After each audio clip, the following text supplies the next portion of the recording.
Professional wrestling is the one true sport. Other sports have their share of intense, dramatic moments, but nothing can compare with professional wrestling.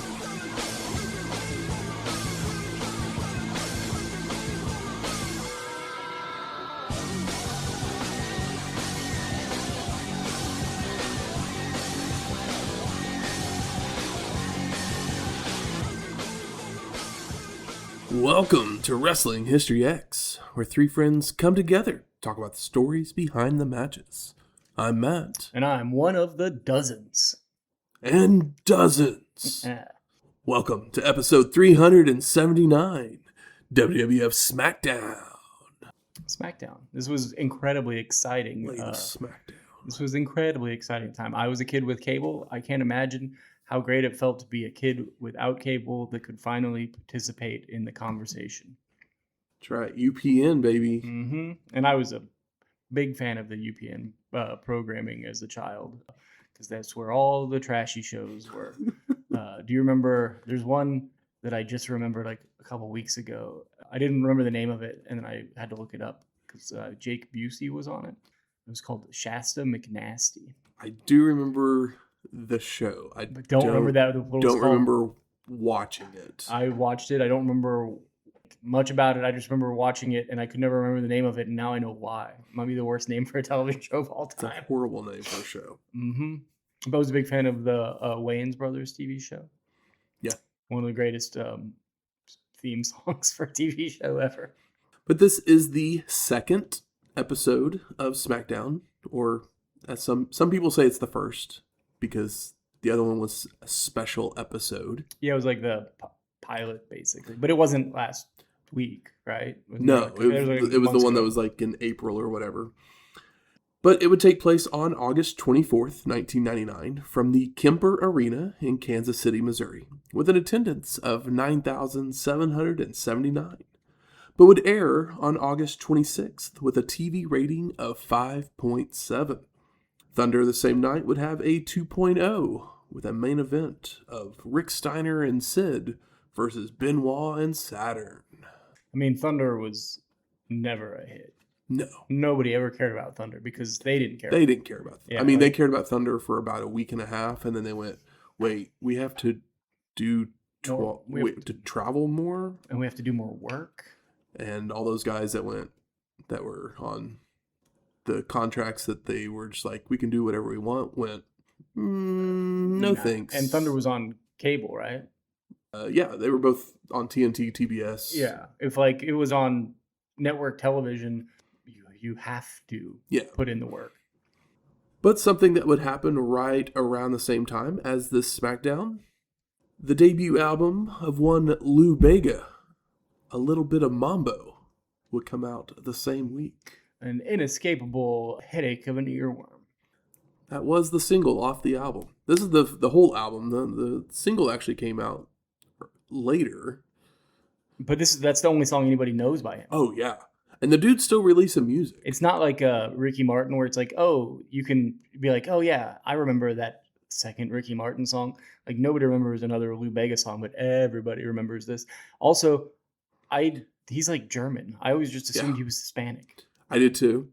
And I actually, literally, when I was writing my notes, I kept writing Lou Vega. Oh, yeah, no. With a V. And I was like, and then I went to like look him up, and I was like, why isn't this pulling him up? It's because his name's Bega. Which I was like, it's 27 years later, and I'm learning something new about this guy. But yeah. Do you remember all the girls' names? A little bit of Jessica, Monica, Rita. Sure. I'm like, I don't actually remember. I was just Stephanie. Or do you have a list? I think Stephanie was in there. No. I thought you were asking me off a list. I thought this was a real question.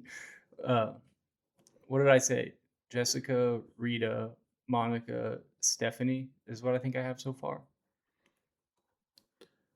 Yeah, I think so. I think that's what you said. Yeah. Let's see here. We can find it real fast. Tell me how many names are in it. 1, 2, 3, 4, 5, 6, 7. Oh, wow. 8, 9. Dang. Well, I'm not even at 50%. There's a couple of these you will never get. I mean, what did you say again? Oh, shit. Jessica, That's 1. Monica, 2. Rita, 3. Stephanie. No. There's no Stephanie. No Stephanie. All right. Give me the chorus. Well, the chorus Mm-hmm. is Monica, Erica, Rita, Tina's, Sandra, Mary, and Jessica. Oh, it's a little bit of Sandra and the Sun. But there's also Angela, Pamela, Sandra, and Rita are in one of the verses. So there's a Pamela and Angela that are just not in the chorus. So they get forgotten. Forgetted. They get forgetted. Yeah. Man. But yeah, this was another song that was just like, you'd hear it once and you're just like humming it along for the rest of the day. I could probably like hum it along for the rest of the day, and I haven't even listened to it today. It feels like it was created in this is like the first AI song before AI existed. It's just made to stick in your craw. Well, the funny thing is like, so actually also, I thought it was the name of the album as well, but the album is a little bit of Mambo. Okay. Yeah. And then the song is Mambo number 5. But like some of the songs that are on this album are like the last song on the album is called Mambo Mambo. So like all the songs have Mambo in the title? No, they like those are the only 2 that have Mambo in it. But it's just because like Baby Keeps Smiling, Can I Tico You, Tricky Tricky, 1 + 1 = 2 is another song on this album. The Trumpet Part 2. It was kind of like, where'd this guy come from? Especially since he's German. It was just kind of like, what? Maybe there was, yeah. Was he actually from Germany or is German descent? I believe he's just German descent. Okay.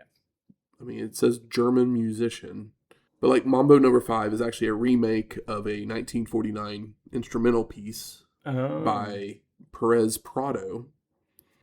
He just added words to the song, sampled the original version. Yeah, how is this guy German? He looks like he's Puerto Rican. He was born in Munich, which was then West Germany, to an Italian mother and an Ugandan father. Okay, that's why he looks like that. Spent most of his time in Italy growing up, and then they moved permanently to Munich, where he attended primary school, traveled to Miami, where he found the inspiration for Mambo number 5.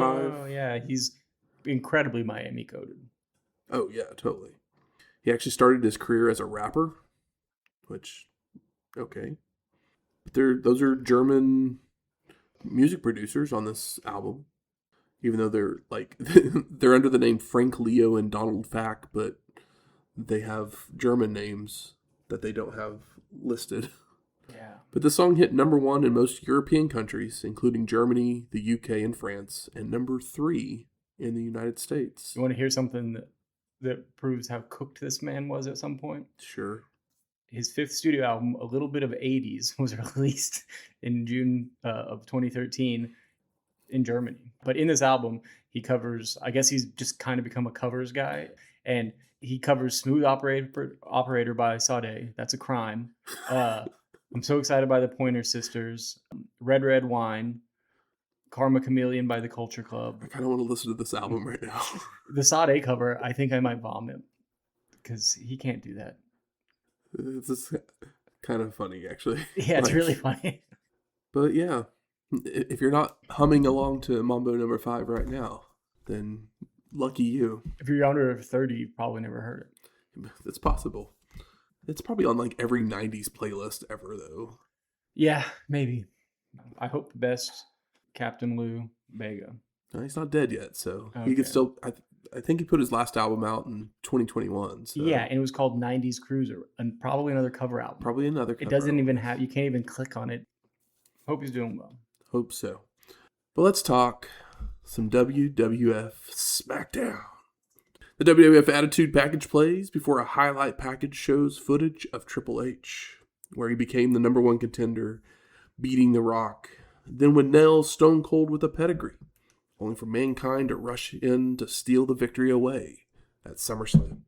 Hunter would cripple the Rattlesnake after the match, break JR's arm on Raw, followed by Shane giving him what he wanted, a title shot versus Foley, where Triple H would become champ with the help of Chyna and McMahon. We get the Smackdown opening video before Pyro goes off in the arena when Jim Ross would welcome us to the show, joined by Jerry the King Lawler. Hunter and Chyna would then make their way to the ring, and he normally would have 2 words for you, but he now has 4. World Wrestling Federation Champion, as we see Rocky looking on from the back. And Triple H continues about being held back, so he crammed it down everyone's throats. And like it or not, he's the champ, proving to the world that he is the game. And Hunter will mow everyone down, even the people's ass, which brings The Rock to the top of the ramp, calling Triple H a jabroni, telling him to go back to the drawing board because his game sucks. And Rocky says he has a plan. And that is tonight, he's gonna beat Hunter's monkey ass. And there are 2 things he can do about it. Nothing and like it. Triple H declares that The Rock is not in his league. Only for Rocky to respond that he has 3 choices. He could take his shirt off and start this promo all over again. Or he can take the WWF belt, rub some icy hot on it, and stick it up his candy ass. All right. A long walk. Or the 3rd choice. Rocky could walk down this ramp, take a listen to the fans chanting his name, take off my fancy shoe, turn it sideways, and stick it up your candy ass. Either way, something's going Hunter's ass. Pretty much. Okay. The Heartbreak Kid's Shawn Michaels then makes his way out, wanting to make the match official. The Rock versus Triple H with the belt on the line tonight. And Hunter's not pleased. Of course he's not. As Shawn continues that to ensure that there are no shenanigans, there is only one man in the WWF he can trust to be the law and order in the ring. And that is me, the Heartbreak Kid. Yeah, the most trustworthy guy ever. Shane McMahon then appears in the ring out of nowhere. Where'd you come from, bro? I like the idea that he rushed out so they didn't play his music or anything. He's just like, I gotta stop this, is what he's thinking. And he tells Michaels to hold on. He has the stroke to make the match. But his owner, Shane's going to one-up him, and he will be the 2nd ref for the match. Shawn has an issue with that, because McMahon, you're going to be busy tonight, as Shane's going to learn a lesson in stroke. McMahon won't be able to help him ref, as he will be taking on the man you screwed on Raw, Mankind. And this brings out Foley to say that he's going to take off his $3 shirt, loosen his tie, and walk down the people's aisle, listening to the dozens of Mankind's fans. When The Rock says, piss on this talk, and jumps in the ring to start hammering away on Triple H, while Foley joins in to maul Shane. The Mean Street Posse then run down, only to be beaten down as well, as Rocky nails a pair of rock bottoms. JR and the King then discuss the matches we'll see during the show, with Ross having a cast on his broken arm. Hey man, you gotta sell it. Jeff Jarrett, Debra, Miss Kitty, and Mr. Ass are all shown walking in the back as we go to commercial. Coming back to our first match, Jeff Jarrett with Debra and Miss Kitty versus Mr. Ass, Billy Gunn. And we get footage from Raw where Chyna signed the open contract for the Intercontinental title, leading to a Double J guitar shot over the head of the challenger, before Mr. Ass also hit Jarrett with the stringed weapon. And Double J attacks before the bell, stomping away, choking and bashing Gunn in the back of the head, when Mr. Ass would retaliate with a drop kick and a power slam for a 2 count. And Debra climbs to the apron for puppy time, but Jarrett's blindside fails as Gunn ducks him, only to charge into a back elbow and a second rope single arm breaker. After a whip to the ropes, Mr. Ass attempts up crossbody, but Double J ducks, causing Gunn to crash to the outside, with Jarrett giving chase to run his opponent into the ring post. Back in the ring, Double J keeps at the attack with mounted punches, only for Mr. Ass to answer with a hot shot onto the turnbuckle, followed by a corner splash attempt. But Jarrett avoids with Gunn hitting his head on the post. Chyna has now made her way to ringside while Double J's asking for his guitar, only for Chyna to steal it away from Miss Kitty and swinging away, hitting Debra. And the distraction allows Mr. Ass to roll up Jarrett for the pin and the win. And Debra basically took the hit for Miss Kitty. Yeah. It was nice of her. As Miss Kitty is probably more diminutive. She's smaller than Debra. Post-match, Double J rushes to the aid of Debra as Chyna and Gunn argue in the ring when Mr. Ass goes to show his. But Chyna drops down to deliver a forearm to the nuts and leave to the back. Fun enough. I mean, the opening, I thought, was an incredible way to let everybody know what's going on and what's important. They did a good job with that. But how often do they do a poor job of it? It's less often that they do a bad job. Yeah, and like here, it's like, oh, we need the preamble because there's a lot of people who were... Lots of plates spinning. Yeah, and there's a whole new audience to try to get into this. Exactly. Lillian Garcia is then in the back with Al Snow, and she tells him that WWF.com has reported that Big Boss Man is bringing Pepper to the show, with Al begging Boss Man to have taken care of him. Please don't hurt him. He'll do whatever it takes. Just don't do anything we'll all regret. We then cut to Jericho's locker room, where Howard Finkel's shining his boots as we go to break. And we come back to Test pacing in the back, awaiting the arrival of Stephanie McMahon and her answer. Yep, she left him on red last week after he popped the question. But we go to our second match, X-Pac and Kane versus the Acolytes of Bradshaw and Faarooq versus Undertaker and Big Show with Paul Bearer. That's a lot of meat. For the WWF Tag Team Championships. And we see footage from the past few weeks with these three teams getting involved in each other's matches. The poor Acolytes didn't even get an intro. They did. They did? Yeah. They literally show, like, their music plays and you see them walk out, but then it cuts to the footage. Yeah. And then they're in the ring. Yeah. Because it cuts back and then Undertaker and Big Show. I had to rewind like a couple times. I was like, wait, were they already in the ring? Yeah, they needed the package was more important considering the Acolytes are not. There's 5 guys here that are more important to the WWF at this point in time, and Acolytes are under Paul Bearer at this point. Yeah. The Dead Man actually joins commentary, leaving his partner to go it alone in this triple threat, with Show taking out the Big Red Machine and Faarooq immediately, but then runs into a DDT from Kane for a 2 count. Pac jumps in the ring with a spinning heel kick to Bradshaw, leading to everyone brawling until Big Show's dumped to the floor. So Taker excuses himself to go yell at his partner, asking if he wants some knowledge. But a tough love for the Big Show.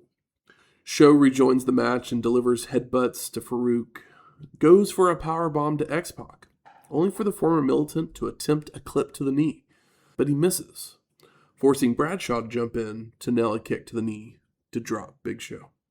The Big Texan also hits a big boot to Pac, who crawls his way to the corner, while the Acolytes hammer away on Show for the hot tag. Big Show with a double clothesline to the Acolytes. Kane comes off the top with a flying clothesline to Show before choke slamming Bradshaw and Faarooq, making the cover, but Show makes the save. X-Pac and the Big Red Machine then team up on Big Show when the Acolytes would pull Kane out of the ring, while Pac is sent to the ropes, ducking a clothesline to deliver a dropkick through the ropes to the Acolytes, only for Show to grab him by the throat as he's coming back in the ring for the pin and the win. Post-match, the Big Red Machine's checking on his partner, who can't believe they lost. It's a smart way to make the Big Show look strong. Yep. They're doing exactly what they're attempting to do. Yep. It's like this all works. We see Tess still pacing in the back when Steph arrives. And she's grinning from ear to ear, and he asks her if she has an answer. But she responds, "Yep," and just walks off. Yeah. It's just putting this guy through the ringer. Now back in the arena, Big Bossman walks down to the ring and takes a mic to brag about himself, telling Al Snow to get his butt out there. And Al comes out and begs to know where Pepper is, with Bossman yelling he wants a hardcore title shot, and Snow can have his dog back, as we go to commercial. Coming back to our third match. Seems like a pretty good deal considering these guys have a match every week. All we have to do is have another fight and I can have my dog back. Al Snow versus Big Bossman with Pepper for the WWF Hardcore Championship.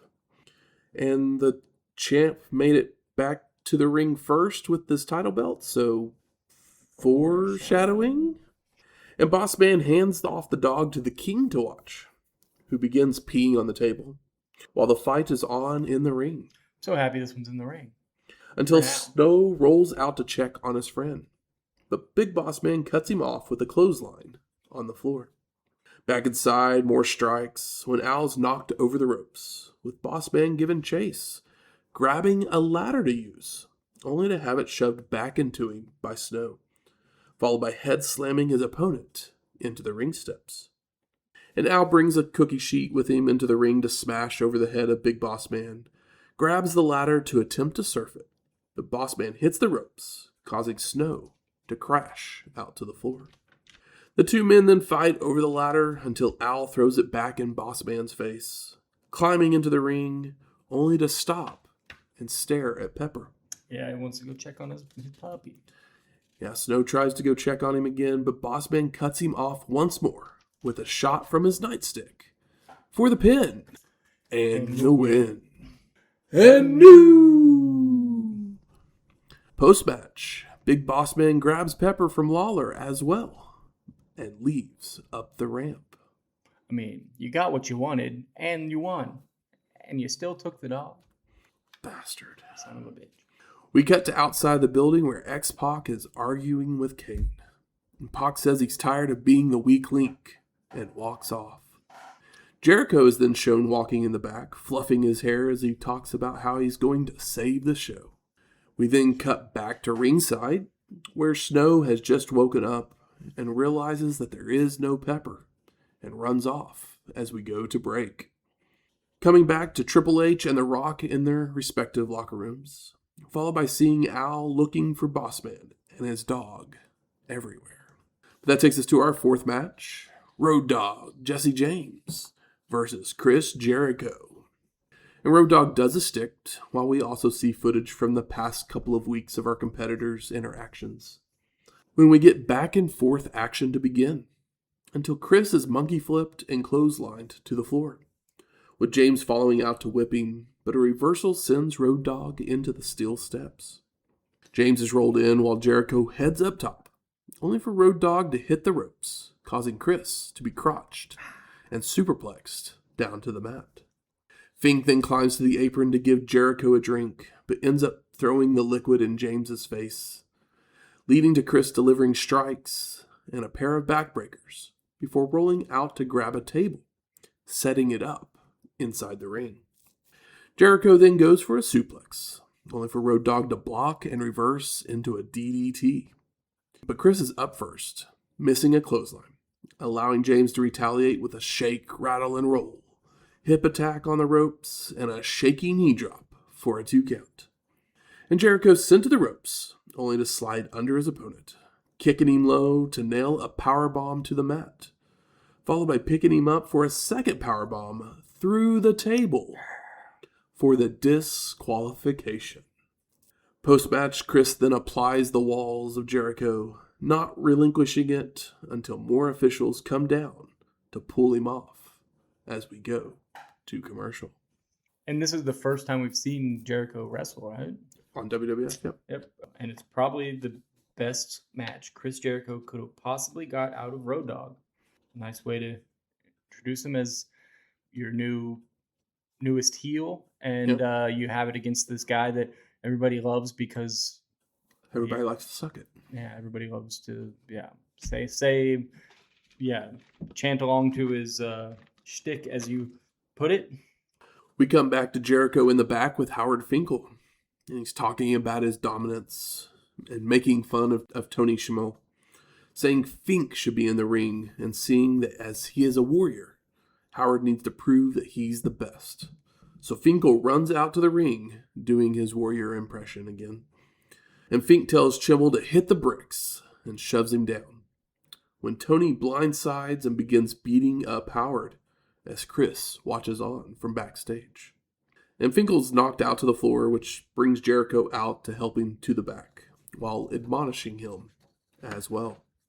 Ken Shamrock is then announced for our next match, but he purposely bumps into Chris, with Jericho backing off from the fight, only to tell Fink what happened. Yeah, they're walking to the back, like, with Finkel, and Ken's already coming down the ring for the next match. So it's a simple way to set up the next Chris Jericho feud.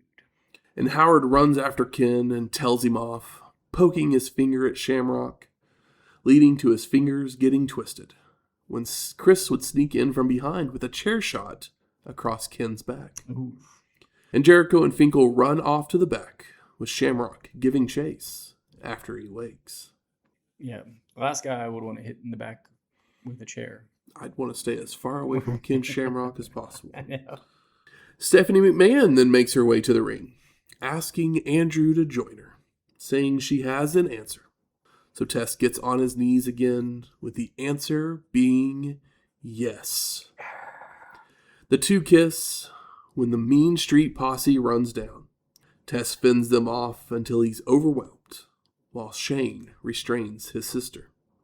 Mankind then runs down with a chair and takes out the posse, causing Shane to retreat to the floor, still arguing with Stephanie. And Foley says he wants his match right now, but Shane isn't ready yet and backs off. So Mankind tells him to find the testicular fortitude, even going as far as saying he'll give him a chair for one shot. So Shane rushes into the ring and grabs the weapon, blasting his opponent across the back, and brags to the crowd, only for Foley to be back to his feet to clobber away. A back elbow, microphone to the head, and a clothesline sends Shane out to the floor when a ref arrives. So we go to our fifth match, Shane McMahon versus Mankind. And Foley heads to the floor to continue the punishment with a snap suplex, rolling back into the ring to deliver a side Russian leg sweep. But the posse's back up to help their friend, dragging Mankind to the outside. But Tess is also back up to help fend them off when the Stooges would run down as well to lend a helping hand. Even Stephanie grabs one of them momentarily. Now inside the ring, Shane comes off the second rope with an elbow drop to Foley as Tess carries Steph to safety. Mankind ducks a clothesline to nail a DDT, pulls out Socko when Chyna and Triple H run out, hitting Foley with a chair, with Shane landing on top for the pin and the win.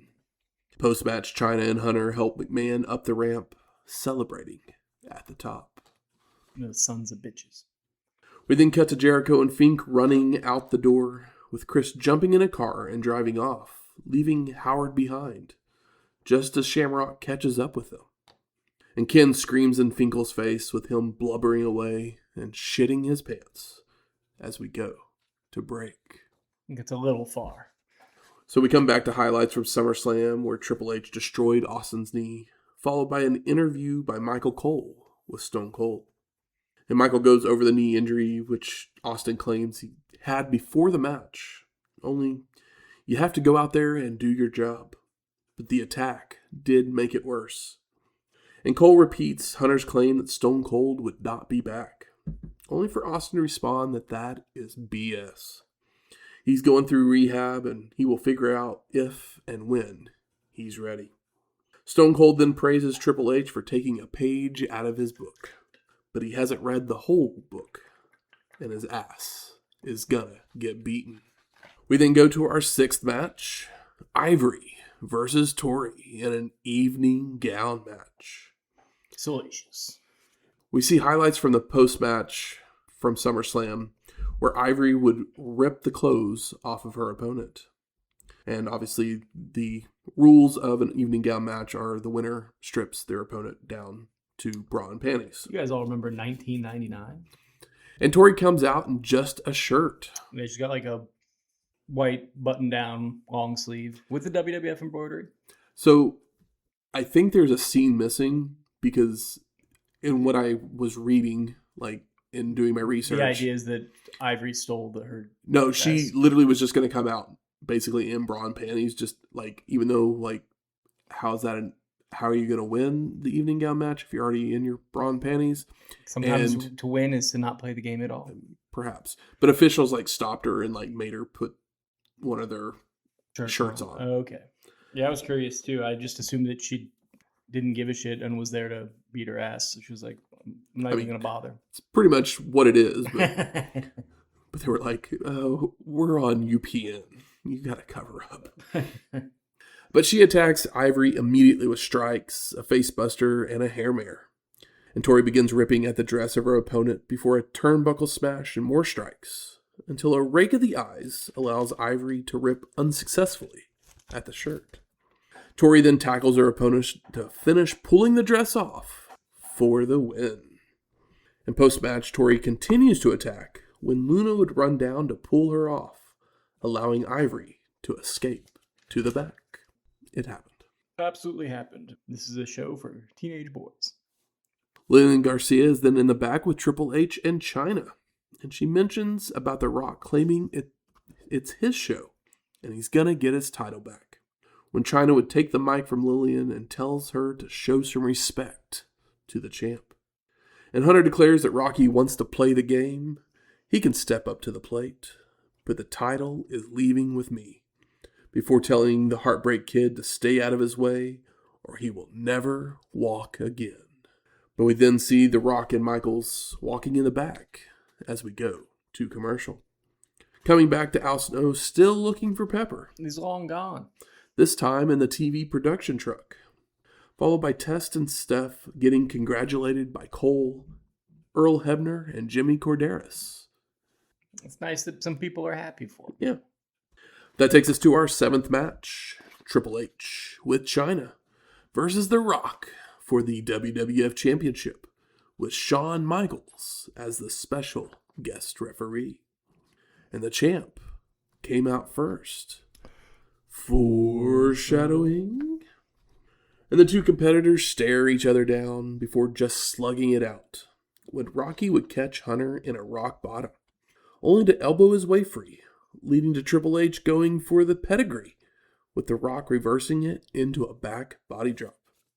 More back and forth action full of clotheslines, strikes, chokes, knee lifts, until Hunter is tossed to the floor, where the fight heads up the ramp, when Rocky would suplex his opponent on the stage. And they make their way back to the ring, only for The Rock to knock Triple H back out to the floor, hammering away against the announce table, followed by Chyna coming over for a low blow, causing the Heartbreak Kid to eject her from ringside, escorting her up the ramp. And Hunter rushes over to confront the ref before making his way back to the ring, where Rocky nails a DDT, making a cover, but Shawn's delayed, so it only gets a 2 count. Shane McMahon then arrives to argue with Michaels as Triple H delivers a high knee, shoulder blocks, and whips The Rock across the ring, where he just collapses in the corner. Hunter keeps up the attack with a vertical suplex and a knee drop for a near fall, followed by a chin lock to wear his opponent down. But Rocky fights to his feet, firing up with a hot shot across the ropes as Shane again distracts, while Rock makes a cover. Triple H's beaten down in a corner before a swinging neckbreaker by Rocky. He goes for another cover, only for McMahon to jump on the apron, so The Rock knocks him down with a right hand. Rocky turns to hit a rock bottom, goes for the people's elbow, when Michaels would nail some sweet chin music, spit on The Rock, so Hunter can make it back to his feet to deliver a pedigree for the pin and the win. Post-match, Triple H, Shawn, and Shane all celebrate in the ring, as Chyna makes her way back down to join in, while JR says his goodbyes, and we fade to black. It's kind of how you do it, right? Triple H, Chyna, and Shawn Michaels back together, right? Yeah, absolutely. Fun fact for you. You think they do a follow-up on this heel turn. But Shawn just disappears until May of next year. It's really disappointing because this was perfect. Right? This is the thing that WCW has never pulled off correctly, and this was a complete shock that you still should have seen from a mile away, and the way that it's shot, like he goes for, like the foot just like comes out of right side of the screen when goes to hit the ropes or whatever, like it's done perfectly. Spoiler for future WWF stuff. Shane starts turning more face because of the Tess Stephanie storyline. Yeah. Okay. So I was like, oh, well, this is where they're turning Michaels heel so that there's still a heel and face, like, authority figure type person. Like, that can, one's making matches, for the heels, one's making, yada, yada, yada. And then I saw that Shawn Michaels literally just disappears. And I'm like, wait, like, what? Yeah, it makes no sense. I wonder what it was, because this is a perfect way to end Smackdown. Shawn wasn't showing up to like every week. No. But like, you do this as your booking, I feel like you need him to be there more. Like, absolutely. Why would you book it like this? It makes no sense. Yeah. Because it's a perfect way to end this new like show. It's like we had the like pilot episode. It did numbers. Now it's going to be weekly. This is the first one where it's tune in next week. Yeah. And it ends with this cliffhanger turn that's just done about as good as you could do it. But I ask you, Michael, what are your overall thoughts of WWF Smackdown from August 26th, 1999? We just talked about it, but I was saying it's a perfect ending. A heel turn, a big one at that, from a previous star, friend, and champion. Like, it goes off the air as well as it could have. Yeah. If you just found out who The Rock is, now you're pissed that he got screwed, or you have these guys that are so evil that because it's 1999, you've got a trio there's four of them, like just perfect dickheads. Like it's so good. I don't even remember the rest of the show at this point.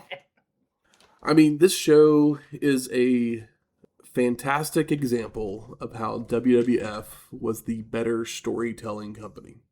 Yeah, they really went out of their way to make sure everybody knew what was going on. Yeah, everything, they made sure everything was clear, concise, logical, even running side plots throughout the show, especially, Jericho and Fink. Those are continuing. They made sure to do the Austin interview. Exactly, to keep him like in people's minds. But because of all that, there's also good variety. Like, not everything is, just one kind of thing. No. Which is always what you want out of a complete wrestling show. You don't want everything to be one note. We get our first full wrestling match from Chris Jericho in the WWF, and it's great. And he did it with a guy that's basically a catchphrase. Yep. Good. Where's the smart marks at? All right, fuck you. I think it's time we smark it up. So what's some of the best moments of this show? Until I told you that Shawn Michaels doesn't show up. Yeah. The Sweet Chin music is fantastic. Even though that's the case, it still is the best moment of the show. It's just they didn't follow up on it, unfortunately, which is a true shame, because I was pretty hyped at the end of this. Outside of that, watching Chris Jericho drag Road Dogg to a very good match. I think that they ended it well, considering the Jericho heel of it all. Foley's first time kind of doing Rock's catchphrases, making them his own. So good. Especially as a guy who was a hater. I was a kid, and I hated The Rock from when he was a heel, but I never became a Rock guy. Until the Rock and Sock. Yeah. And even then, but like for him do it, like Mick Foley can do this, and I can love it because it's Mick Foley doing it, and love it because I don't like The Rock, but it doesn't really cut The Rock down at all. Singing the praises of Mick Foley is a weekly thing on this show. Yeah. I mean, the Fink stuff, like I said last week, I love the Fink stuff. I think it's great. Yeah. I mean, he's a good sport about all of it. He's good at the performance of it. I just prefer my Fink in a suit. And not shitting his pants. Exactly. It's only because I love him. Yeah, absolutely. I loved that, even though the Al and Bossman stuff is silly, I'm just so happy that they had a match in the ring. Yeah. And I think that the Bossman has done a good job of being like an intense dickhead, like his promos and stuff. He's being dastardly. Exactly. How about most disappointing? I mean, the female match. I mean, it's what it is. We know exactly what it is. They didn't take up too much time. You saw a lady in their bra. Like that was the purpose. Always fun to see Luna show up. I will have to agree with you about The Rock in the opening promo. It was really bad because he literally says the same thing twice because he just wants to stick something up Hunter's ass. Mm-hmm. It's a little sus. Like, if you're gonna have three things, they need to be three separate things, not just three different things you want to stick up his ass. Yeah, a little long in the tooth, as you might say. I think The Rock and Triple H have. That match is very, very good. Yeah, like they have. It's like probably the best chemistry that Triple H has. I mean, but also he's person that Rock has the most chemistry with. Yeah. But they've been facing each other like it feels like once every 3 months. You know. Yeah. Also, the Triple H has his working boots on because this is the highest his career's gotten to this point. I don't know if there's anything super disappointing on the show. It's just like it's a really good. I don't love the Al Snow looking for his dog thing again because it feels like every show that we watch, that's all he does. He loses his match and then he goes looking for his dog. Yeah, it's like we need another step in this storyline. That's the one story they're telling it well, but it feels like it's the same beat, it's one note. Yeah, which we know it'll. By the next time we see these guys, a few more beats will have passed. Yeah, but. For sure. I'm sure some of you out there remember where this is going. But yeah, it's just they did a good job of not boring like WWF diehards, but laying it all out for new viewers or casual viewers that tuning into this. I guess it's technically historic.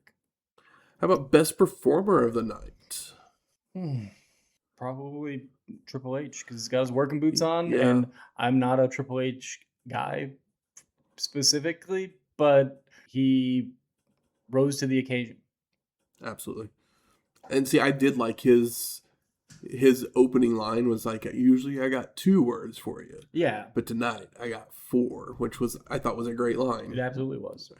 So yeah, I agree with Triple H, the best performer of the night. Most surprising? I mean, it's the Shawn Michaels turn. Yeah. I mean, that Shawn Michaels just doesn't show back up for, we talked about all of that, but I think it was I feel like a pretty perfectly done turn. Yeah. And they don't overdo it. It happens. They celebrate for a second and we're right off the air. There's been if you take too long, then you just gotta leave on the high. Even if for majority of the crowd it's low, but high is in emotional high. Yeah. Agreed. For the thousands in attendance and the millions watching around the world, ladies and gentlemen,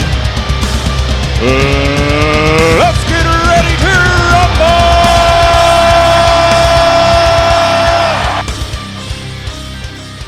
Turn the lights down, turn the projector on, because we're ready to rumble. This week we covered Princess and the Pirate, released November 1st, 1944 by Samuel Goldwyn Productions. It was directed by David Butler and written by Everett Freeman, Don Hartman, who's a 2-time Oscar nominee, and Melville Shevelson, a 2-time Oscar nominee. It would star Bob Hope, Virginia Mayo, Walter Brennan, a 4-time Oscar nominee with 3 wins, and Victor McLaglen. And the plot of it is a cowardly actor and a runaway princess are voyaging on a ship that is captured by a notorious pirate who recently buried his treasure on a secretly mapped island. That all happened in the first 15 minutes. And some trivia for this one. This film was actually nominated for Best Art Direction, Interior Decoration, Color, and Best Music, Scoring of a Dramatic or Comedy Picture. I will say that the art direction and the coloring of the film were my favorite things about it. This would be the last film Hope would make with Samuel Goldwyn Productions, and Bing Crosby shows up in the final scene, a secret that was kept even by movie reviewers in the film's initial release. Pulled an old Sixth Sense on everyone. Some reviews and ratings for this one. IMDb has it at a 6.8, Letterboxd at a 3.3. And I found this review from John M. Miller from TCM in 2006. It's Hope's glossiest film of the 40s and one of his funniest comedies. Strong supporting turns by both Brennan, who steals every scene he's in, and McLaglen, who plays a perfect counterpoint to the comedy. My review was, everyone is having so much fun in this film that you can't not enjoy it. McLaglen, Brennan, and Mayo let Hope shine, but Bob shares the spotlight with these tremendous performers in this pirate comedy. And the wrestler of the film is Mike Mazurki, which is our 22nd time to see him. He's playing a pirate. He gives his shirt and boots to his captain, as Hope has stolen his clothes to disguise himself as the Hook. I gave this movie a 3.5 and a wrestler performance of 3.0. Like I said, I had a lot of fun with this one. But Michael, do you want to give your thoughts? I liked the way it looked. I fell asleep. I threw it on earlier today, and I passed out. I thought that it looked nice. Comedy's hard to go back and watch sometimes, especially one this old. I know the name Bob Hope. I'm not familiar with Bob Hope. Turns out he's the first Deadpool. That is one of the things he likes to do in the movie, is kind of let the audience know that he's in a movie. Breaking that fourth wall. Yeah. Like I said, I thought it looked incredible, but did they find the treasure at the end? They do. Okay, because I passed out before that thread came back around. I think I was just sleepy. It was really gorgeous to look at, but like I said, I don't know that I'm gonna get a lot of chuckles out of Bob Hope personally. But I think it's just it's hard to make a comedy that stands the test of time. It happens, but there's way less of them than a drama or a horror movie, or it's a genre that is the hardest to distill for future generations.